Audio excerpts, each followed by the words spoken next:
What if your investment sent you a check every single quarter? Whether the market went up or down, whether the economy was booming or in recession, regardless of what was happening in the world? That is not a fantasy.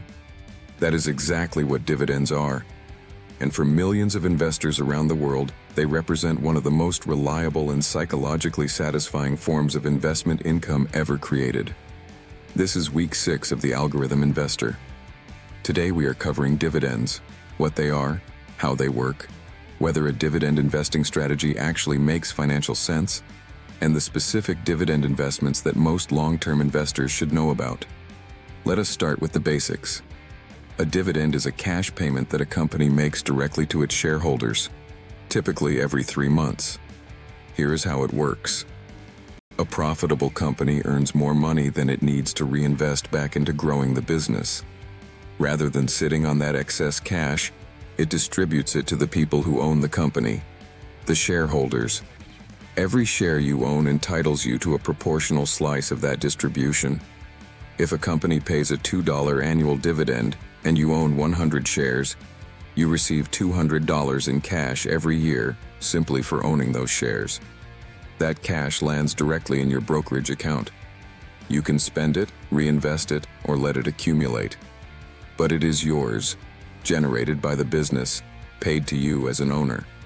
Now here is what makes dividends particularly powerful for long-term wealth building. Most brokerages offer something called a DRIP, a dividend reinvestment plan. With a DRIP enabled, every dividend payment you receive is automatically used to purchase additional shares of the same company. You never see the cash. It goes straight back to work buying more ownership. Over time, this creates a compounding snowball effect. More shares generate more dividends.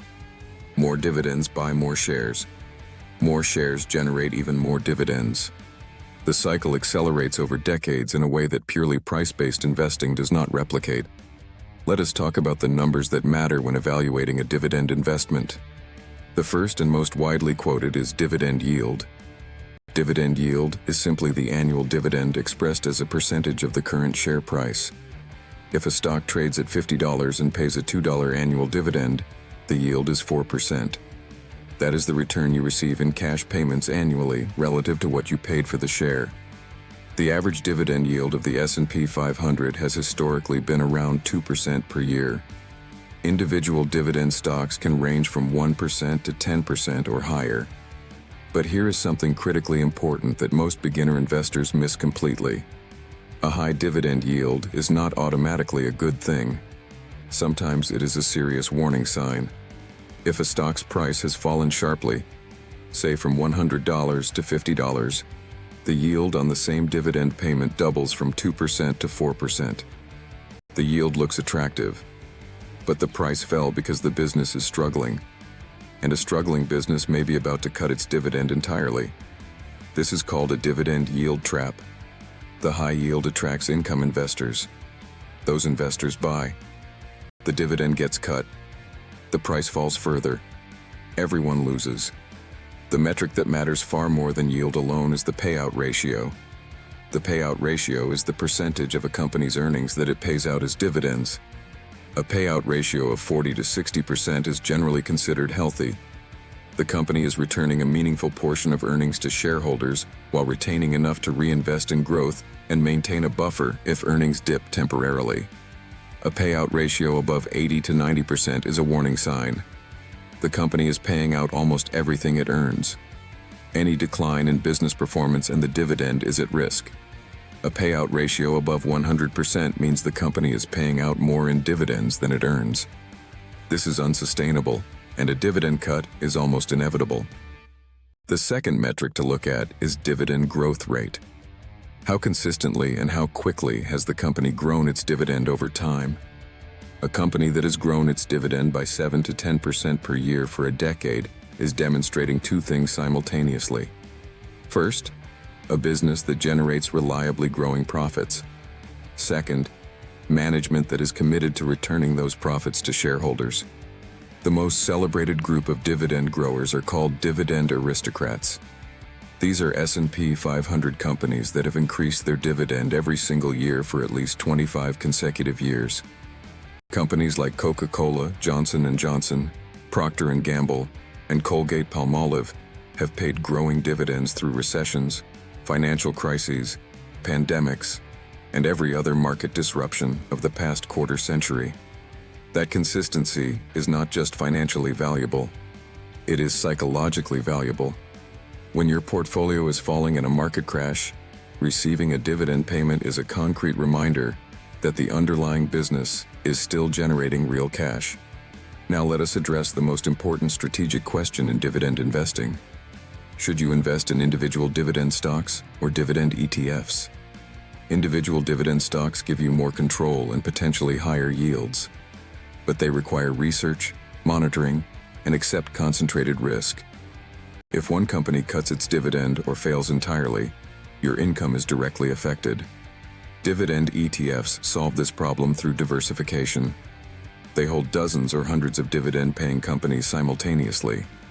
When one company cuts its dividend, the impact on your total income is minimal. The most widely respected dividend ETF available today is SCHD, the Schwab US Dividend Equity ETF. It uses a rigorous screening process to identify companies with strong dividend histories, healthy payout ratios, and solid underlying business fundamentals. SCHD has delivered both dividend income and capital appreciation that is compared very favorably to the broader market over its history. Its expense ratio is just 0.06% per year, almost nothing for what you get. VYM, Vanguard High Dividend Yield ETF, is another strong option.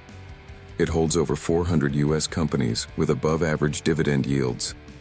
More diversified than SCHD, with a slightly higher yield but less selective screening. For international dividend exposure, VYMI, Vanguard International High Dividend Yield ETF, provides similar income-focused exposure to companies outside the United States. Now here is the honest strategic question that every dividend investor must answer. Are dividends actually a superior investment strategy, or are they just psychologically satisfying? The honest academic answer is nuanced. In a tax-advantaged account like a Roth IRA, dividend reinvestment is extremely powerful because you pay no tax on the income and every dividend compounds tax-free over time. In a taxable brokerage account, dividends are less tax-efficient than pure price appreciation. Every dividend payment is a taxable event, whether you wanted the cash or not. You pay tax on income you may not need, which reduces your compounding efficiency. This is why asset location matters. Dividend-heavy investments belong in your Roth IRA or traditional IRA, where the tax drag is eliminated. Growth-focused investments with lower dividend yields are better suited to taxable accounts where you control when to realize gains. The bottom line on dividends is this: they are not magic. They are not free money. A dividend payment reduces the stock price by exactly the amount of the dividend on the payment date. You are receiving your own money back in a different form. But what dividends do provide is income discipline, psychological stability during market downturns, and a compounding mechanism through reinvestment that is genuinely powerful over long time horizons, especially inside tax-advantaged accounts. For most long-term investors, a sensible approach is to include one dividend ETF. SCHD is the most commonly recommended starting point, as a component of a broader diversified portfolio, rather than making dividend income the entire strategy. It gives you income exposure, quality company screening, and the psychological benefit of receiving regular payments without concentrating your entire wealth-building strategy in a single factor. Next week on The Algorithm Investor, Week 7, we are covering how to read an earnings report, what the numbers actually mean, which ones matter and which ones do not, and how professional investors use earnings data to make decisions. For the full breakdown on everything you need to build real wealth, subscribe to The Algorithm Investor. New video every single week. Drop a comment below. Are you a dividend investor, or do you prefer pure growth investing? Or somewhere in between? I read every single one. See you next week.